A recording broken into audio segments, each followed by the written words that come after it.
Hi friends, this is Krish the Urban Naxal, and I am going into part 2 of this global conspiracy to make you a contract debtor. As I explained in part 1, a contract debtor is someone who owes you money because he has signed a contract saying he will owe you money. It is not necessarily because you are giving him anything of value back to him. It is not that this usually happens in a corporate to individual kind of a relationship. So when a corporate enters into a contract with an individual and the individual is required to pay money to the corporate, to the company, because the company promises him some goods or services in the future, often in the distant future, the individual becomes a contract debtor while that contract lasts. Now, if the goods and services are delivered to him, then there is no debt, it gets squared off because he receives value. So here I am talking about a situation where you are not receiving value and yet you are paying money, and moreover you are not just paying money, you are not just a contract customer, which is a different thing, but a contract debtor in the sense that you owe money to a corporate. Now, I have specifically discussed this in the context of real estate and under construction property. But that is not the only kind of company which can turn you into a contract debtor. There are other kinds. Let me elaborate on a few. Let me give you an example of a few of these kinds of companies. So in India, we have this company called Just Dial. There is also another company called Sulekha.com. There are companies which promise to give you leads for your business. There are promises to procure contracts for you. So there are various kinds of promises that companies make, and you are required to pay them a certain amount of fees in advance of any services being delivered to you, and possibly of a regular nature or upon demand. Now, in the case of Just Dial, there are other companies. There was a Sulekha.com, I'm not sure if it is still there. There are contractor companies, which I will talk about that later, which offer to execute building contracts, which offer to build your house if you have a plot of land. They make you pay them in advance. Their contract involves you paying them in advance of their rendering you a service. Now, you may think this is reasonable. This sounds reasonable. I mean, you want them to render a service. They are going to do it, let us say, after a month. And the overall service will be rendered over a duration of, let us say, a couple of years or a few years. But in the interim period, you are required to pay them money. Why is that unreasonable? Doesn't sound unreasonable at all. Sounds very reasonable. This is one kind of a situation. These companies will... Now, where is the conspiracy aspect of it, or where is the criminality? Where is the wrongdoing? I will explain. This is not every company ever, but some of them have this very parasitic way of making money.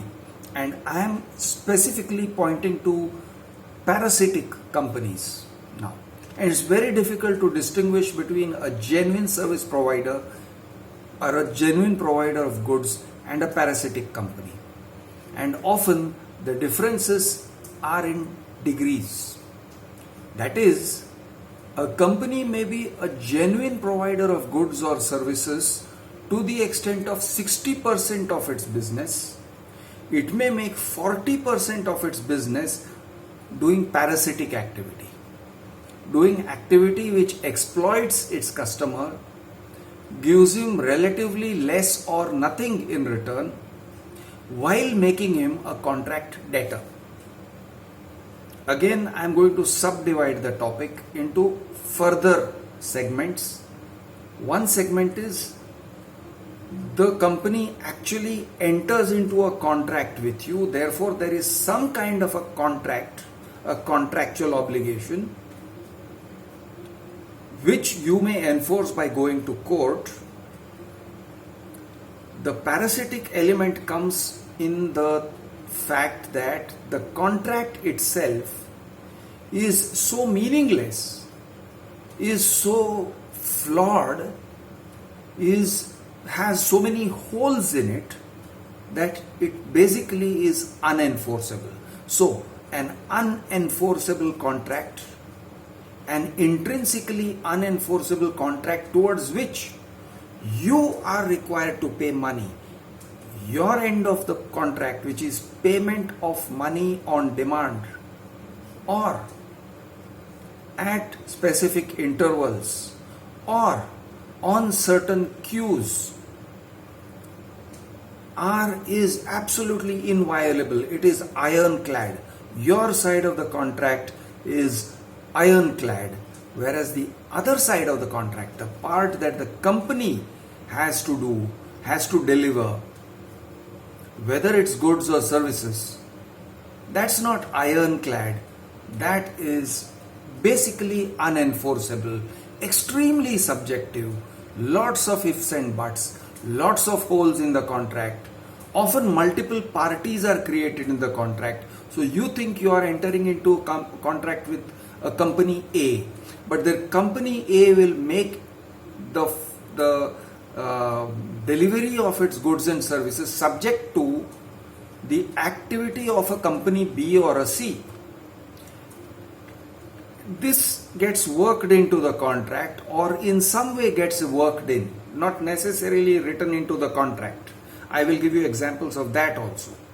So what happens is you have entered into contract with company A, and then when company A does not deliver and you try to enforce the contract, you go to court, for example, to enforce the contract, you find that the company is saying, I would have given him what I'm supposed to give him, these goods, these services. But company B, who was part of the deal, who was structured into the deal, company B and C and D did not deliver as expected, and we are now disputing with company B, C and D.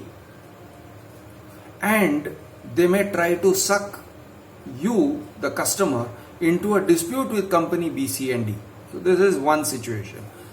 Another situation is they create so many conditionalities on your own performance, then the complexity of your performance of the contract, that is the complexity of your end of the contract paying money, is so tremendous that it almost guarantees that you will fail to pay as per the schedule or as per demand, as per the contract.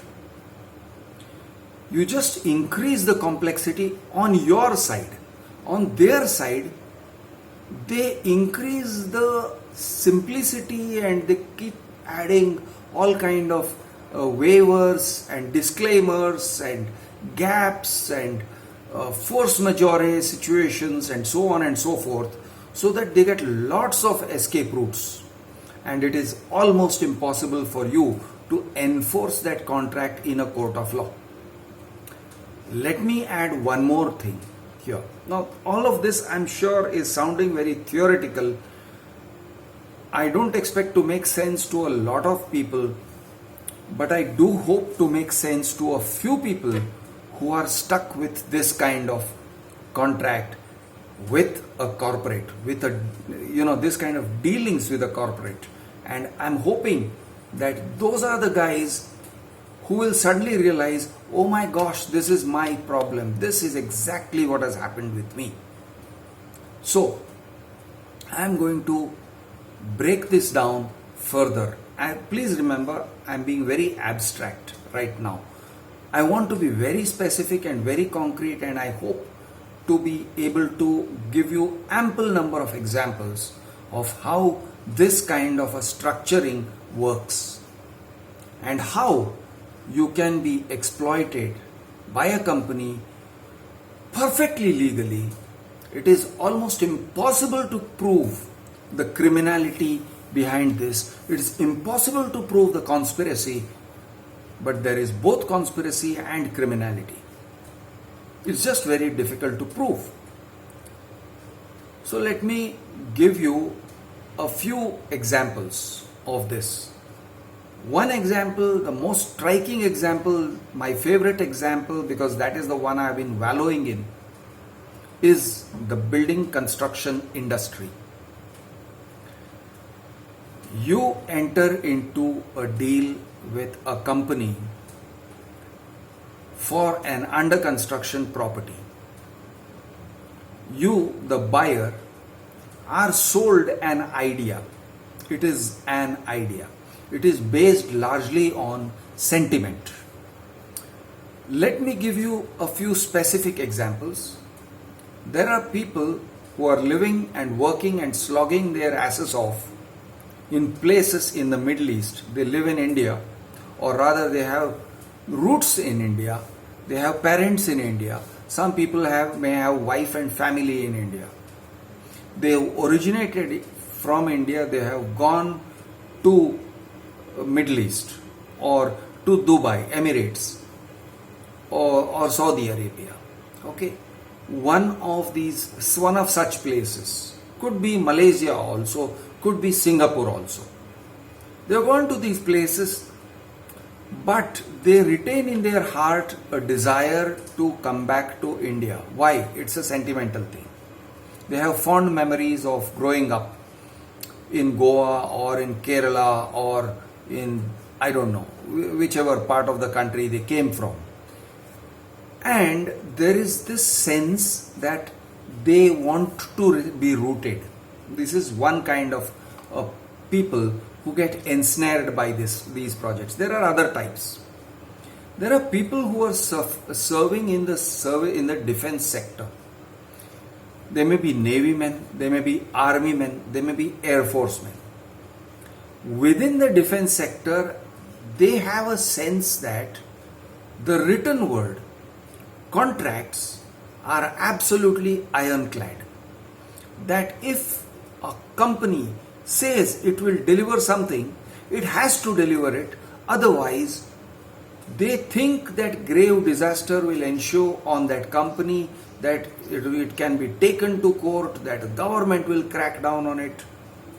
So people have a very naive faith that contracts, once written, on the face of it, okay, what is promised to you, like you are promised a flat of 1500 square feet in return for 3 crore rupees. 3 crore is how many? 30 million rupees. You are given that promise. You fail to understand that there are all kinds of ifs and buts contained within the writing of that contract, that agreement. You fail to understand that these intrinsic flaws in the contract make that contract very difficult to enforce. You also fail to understand that your own circumstances may make the contract extremely difficult to enforce. I will give you a simple example. Non-resident Indians staying in Dubai will find it impossible to go to the police if a company cheats them. Out and out cheating. Let us talk about cheating. Out and out criminality. Not a brick on the ground. Not an inch of space has been sold to them. Money has been collected for X amount of land or this kind of a fantastic bungalow a villa or whatever. A dream has been sold to them, literally a dream. I challenge you, a person living abroad will find it almost impossible to go to the police in India. It is impossible to approach the police in India. If you are an Indian living in India, if you are a Mumbaiker living in Mumbai, if you are living within 1 kilometer of the police station, you will still find it very difficult to get a complaint registered against such white-collar criminals. Almost impossible. It is an uphill task. 1,000 Indians will try and maybe 1 or 2 will succeed in getting an FIR written. Maybe. If an FIR is registered, again it's an uphill task to get actual real action against the criminals. And if you register an FIR, that is not helping you. If you go to the police, that's not helping you recover your money. For recovery of your money, you need to register a civil case. A civil case again is going to take donkey's years in court. It will offer every possible excuse and escape route to the perpetrators of the crime who have taken your money. Every possible escape route.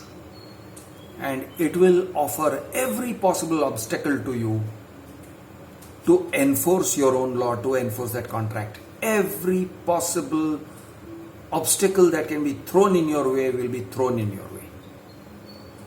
The judges don't listen to you.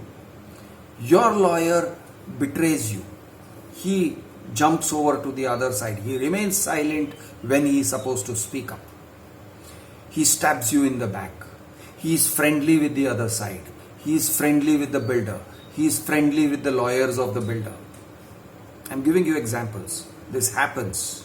This is a fact. And it is almost impossible for you to detect. Even if you are an Indian. Now, if you are not an Indian, if you are sitting in Dubai, if you are sitting in Singapore, if you are sitting somewhere else in the world, in US or UK, and you have invested, you are thinking you have invested money in India.